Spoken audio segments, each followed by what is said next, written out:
About the Earth Gate. The Earth Gate takes you on an extraordinary adventure from Earth to the City of Shambhala, the solar system, the center of the galaxy and beyond.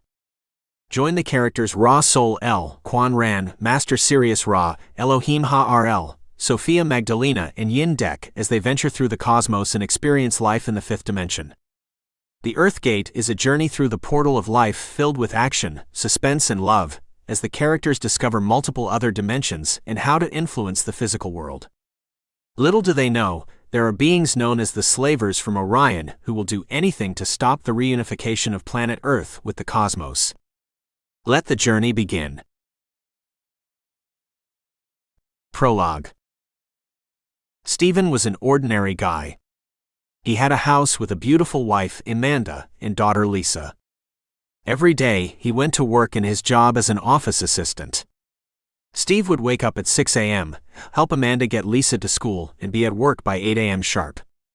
Once at work, Steve made coffee for his boss, began to manage the calendar, and made the necessary copies for the upcoming meeting. "Stephen, I want you to do something for me," his boss said.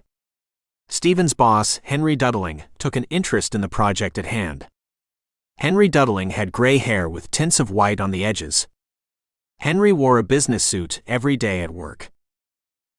"What would you like, Mr. Duddling?" Stephen asked. Mr. Duddling grabbed papers out from his briefcase and gave them to Stephen. "I need you to go on a short trip.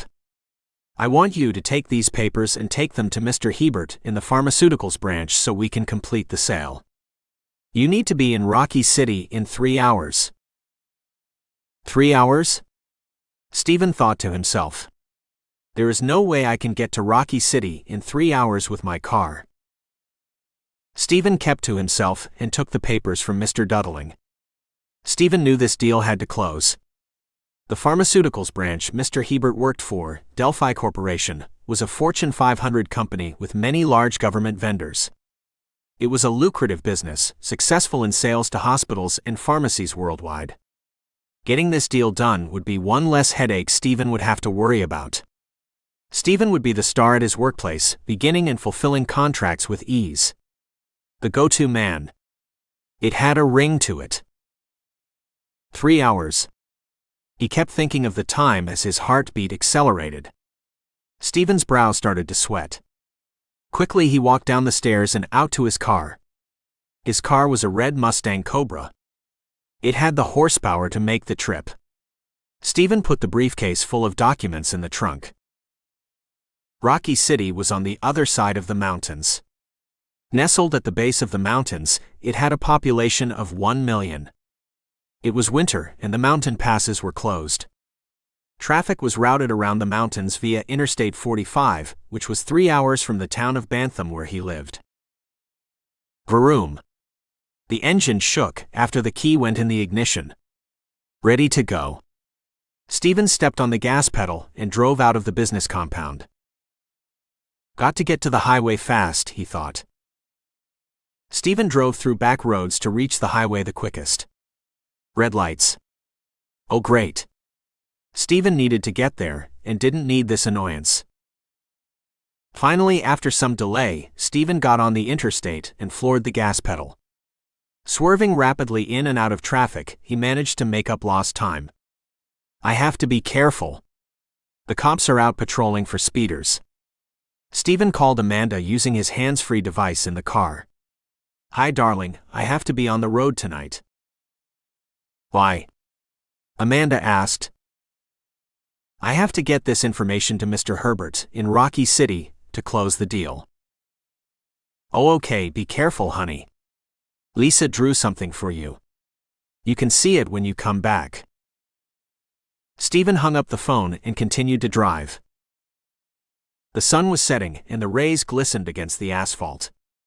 Light snow began to dust the highway. Stephen drove as fast as he could legally. The snow began to fall harder and his Mustang was losing traction.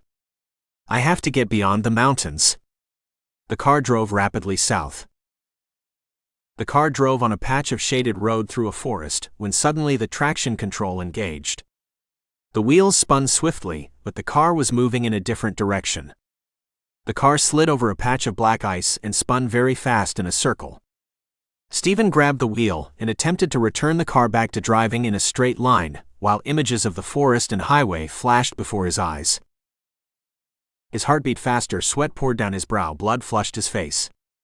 A distant horn could be heard, and then there was a flash of headlights. Coming swiftly from the opposite direction was a large tractor-trailer attempting to stop. The truck's air brakes squealed. Stephen's Mustang spun swifter in circles like a helicopter, faster and faster. Traction was gone. The car hit a patch of black ice shielded from the sunlight by the forest. My car just left the road. My car is in the air. Shocked, Stephen was helpless now. He saw a large profile of an enormous tractor-trailer truck coming from the opposite direction. The air brakes continued to squeal as the tractor-trailer continued to slow, but it was too late. It all happened too fast for either driver to react. The car left the road at high speed and crossed over the meridian into the oncoming traffic. The iron and steel truck slammed into the thin metallic side of the car at 60 miles, 100 kilometers per hour. Stephen saw the white light of the headlights transform into a rapid flash of black in an instant. Chapter 1. Stephen looked outside the car. The trees were glistening with snow. Beautiful sunlight shined through the clouds down onto the earth. Red and blue lights flashed. It was so calm for Stephen, he could not understand why. The scenery was so stunningly beautiful, in more colors than he remembered. He was floating, and it was so quiet. His eyes were drawn downward to the blue and red flashing lights. He saw an ambulance, a fire truck, and a police cruiser. A lifeless body was being extracted from the crumpled car. The car was barely recognizable. Shards of metal and plastic were strewn across the road. A police officer was directing traffic around the accident site. The truck appeared to be merged with the car. They were together, the car being crumpled metal on the front of the truck. Special equipment was removing parts of the car from the truck. Floodlights aimed at the site revealed a shocked trucker talking to police. The firefighters were extinguishing flames from the front of the car. The car caught on fire as a result of the collision. The gas tank was in flames, and the police ensured the other drivers were far away from the wreckage, placing security cones and tape around the accident. What happened? Stephen thought. Stephen had an aerial view of the entire wreckage and was floating closer. The lifeless body was extracted from the car and placed on a gurney. The body was covered with dark plastic, and the ambulance doors opened. Emergency medical teams placed the gurney in the back and closed the doors. The ambulance did not have sirens or lights. It simply drove away. Stephen followed it, amazed that he could match the speed of the ambulance. He was flying, and flying so fast and effortlessly. Scanning down at the ambulance, he could see through the top of the vehicle. A black plastic covering was over the body. The emergency medical technicians were next to the body, but not performing any medical intervention, but rather were filling out paperwork. Stephen flew closer to the EMTs. They could not hear him or see him. He was amazed that no one looked up. One of the EMTs turned their head as if they felt something. A hair stood up on the back of the EMT's neck. The EMT shook his head and continued to complete the paperwork. Stephen looked over the shoulder of an EMT who was writing. Name of deceased, Stephen Caldwell. Stephen gasped for air. He could not breathe. He did not know. It all happened so fast, he could not remember the event that just took place. Oh my GD. I am dead. What about my wife Amanda and daughter Lisa? As soon as he thought about them, he quickly shifted to his house. Amanda and Lisa were grieving, and tears ran down their cheeks. Stephen deeply felt a total sadness and felt his family's pain. He tried to speak to Amanda, but she could not hear him. She felt his presence nearby and turned as if to look at him, but she acknowledged it as just a dream, just a thought that was not real. Stephen came to approach Amanda, and his hand went through her shoulder. Amanda was crying, and Stephen wanted to give her a warm embrace. Stephen wanted to give them the message that he was still okay. He was here for them, even though they could not hear or see him. Stephen could still communicate with them. He knew he could. Why? Stephen asked the universe. Why did this happen? Why was it my time to go? All people have their time to go, an unknown voice replied. Stephen turned around, and there was an elder man, appearing in his 60s or 70s, with a grayish-white beard. Are you God? Stephen asked. The old man chuckled. No, I'm your guide. What happened? Stephen asked. You drove your car too fast, the weather conditions were icy, and it became your time. Could I have avoided it? Maybe. If you decided to speak up to Mr. Duddling that it was dangerous in the face of the weather conditions, you might have lived, but you can view this as a sacrifice for a beneficial reason. Why is this beneficial? Because it is in your destiny. It is your soul's path to be where you are today. Stephen was shocked and intrigued at the same time. This is not a game. Why am I interested in learning more? Because it is part of your path. Stephen's head whipped around in amazement. The older man answered his thoughts. Who are you? Why can you read my thoughts and speak to me telepathically? My name is Qan Rahn. I am your guide to help you move through the finer realms back to the source you call God. Qan Rahn had an odd appearance. His hat resembled the Afghan hat, known as the pakul. It was white with golden trim and had a large red ruby jewel on the front, just above his forehead. His clothes were simple but white. Across his chest was a purple sash. He seemed to be from another world. I am from the City of Shamballa. The City of Shamballa floats over the earth and is the home of the Guardians. The City of Shamballa rises above the Gobi Desert and can occasionally be glimpsed under the hot desert sun. Of course, it is not really in the desert, it is actually etheric and as high as the Earth's atmosphere. The only way you can get to it is to enter this vibration. What is this vibration? This is the earthbound zone where you are right now, but you are not locked here. Many ghosts are trapped here, as they cannot find the way out of their earthly creations and desires, but you are not a ghost. What am I? You are ascended. You are here right now to say your goodbyes if you wish and move on. Move on to where? Moving on to the City of Shambhala. Upon your death you passed from the dense world of physical earth life to the etheric realm of Shambhala. Shambhala is where all from Earth transit first before beginning the journey, if the vibrations are compatible.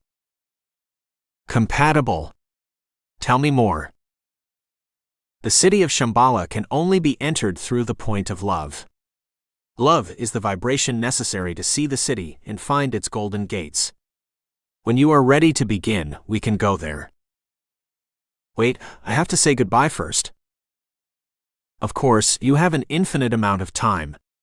There is so much to do, there is no need to worry.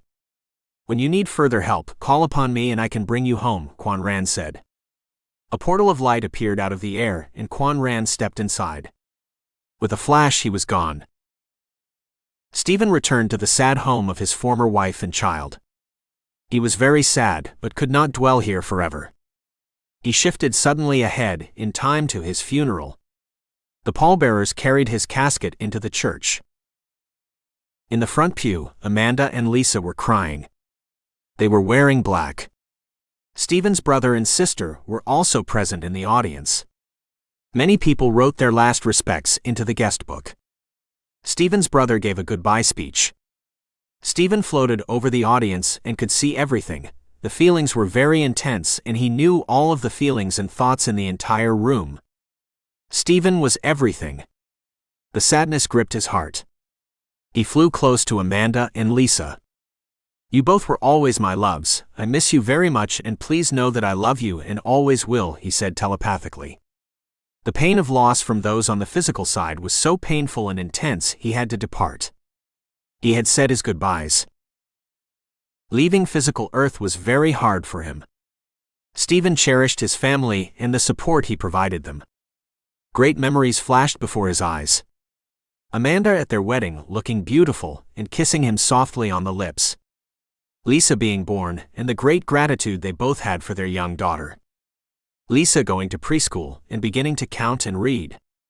Stephen intensely felt the joy of those moments. He could feel the joy as if it was real, with a life of its own. Then he flashed to the fight between Amanda and him.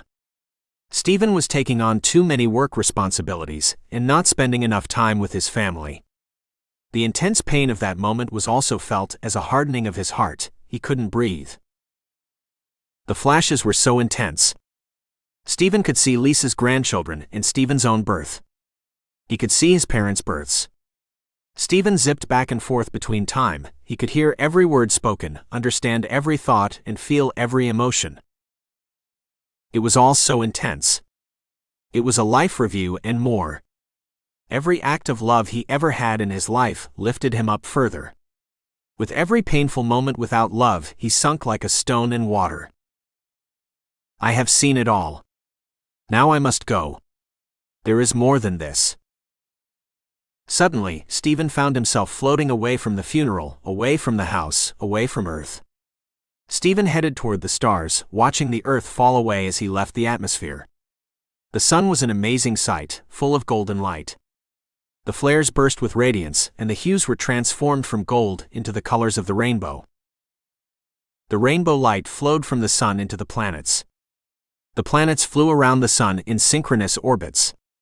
Stephen could see Mercury spinning around the sun quickly. Venus was moving around the sun slower. Earth was transiting the sun, and Mars and Jupiter were moving even slower. Saturn, Neptune, and Pluto moved very slowly. Mercury was a brown-red color, Venus brown-yellow, Earth blue-white, Mars a dark red, Jupiter yellow with brown stripes, and so on. Stephen saw more stars than he ever saw while he was on Earth, the radiant light bursting before his eyes. The stars were truly innumerable, and he could see the small and large stars easily with his improved vision. Deep into space, Stephen saw the galaxy, and inside the cloud of stars was a great central sun beaming light in all directions to the other stars. The sun in the solar system accepted the light emanations and channeled the light into smaller beams, bathing the Earth with its rays. Further into space, Stephen saw that the great central sun in the middle of the galaxy received light from a great central sun in the middle of the universe. He was amazed to see that each system was like a body, receiving light from a greater body, and channeling the light to a lesser body. He was without words as he came to this realization. There was much more to Earth life behind the scenes than he realized, and the universe he was in was enormous, seemingly infinite. As he returned to Earth, his vision grew foggier. His vision was very foggy next to Amanda and Lisa, but seemed to improve the farther away he went from his former life. This is because you are in another world now. As it is hard for people on physical Earth to contact you, it is hard for you to connect with them. There is very good reason for this. A voice seemed to enter his head, but it was not his own. Well, this is all interesting, but I need a vacation, Stephen thought. Stephen had always dreamed of seeing many vacation spots on Earth. Money was constantly the issue. But now he was free to travel where he wished. He simply intended to be somewhere, and he instantly appeared. Let's go to Mount Everest. Suddenly, giant white peaks entered his vision. Stephen was flying over the ocean as the blue waves crashed below. He flew over the beaches to the fields to the forests and finally reached the mountains, great white peaks jutting up against the blue sky. The peaks were magnificent in size and very beautiful. Stephen finally arrived at Mount Everest, where a group of explorers were climbing the peak. They could not see him, but he could see them. He flew overhead and heard a strange rumble from inside the Earth. It was the Schumann resonance grumbling out from the core of the Earth, through the mountain peaks out to the world. He could hear everything and see everything. Stephen felt the energies from the sun bathing Mount Everest, and felt the mountain charged like a battery filled with immense spiritual energies. So this is why the mountains are so treasured. They are closer to the sun and full of purity. Then Stephen decided to fly into the Earth through the cores of rock, down into the iron and nickel core. The plasma bubbled intensely with each burst from the sun. It is really all connected. Stephen watched as the bubbles moved upward through fault lines and then lifted the continental plates. The Schumann resonance grew stronger at these locations as well. That is the cry from Mother Earth, a voice said again in Stephen's mind. The thought was not his own. Why is this happening? The voice responded. It is happening because of the process the Earth is in. The influx of solar waves is creating intense plasmic reactions and causing the Earth to shift. Also, the poles are shifting. I have to warn them, Stephen thought again. You can't, the voice said. At least not now. Why? Because it is not meant to happen right now. The Earth and its people are going through a rebirthing process so they can reach the destination.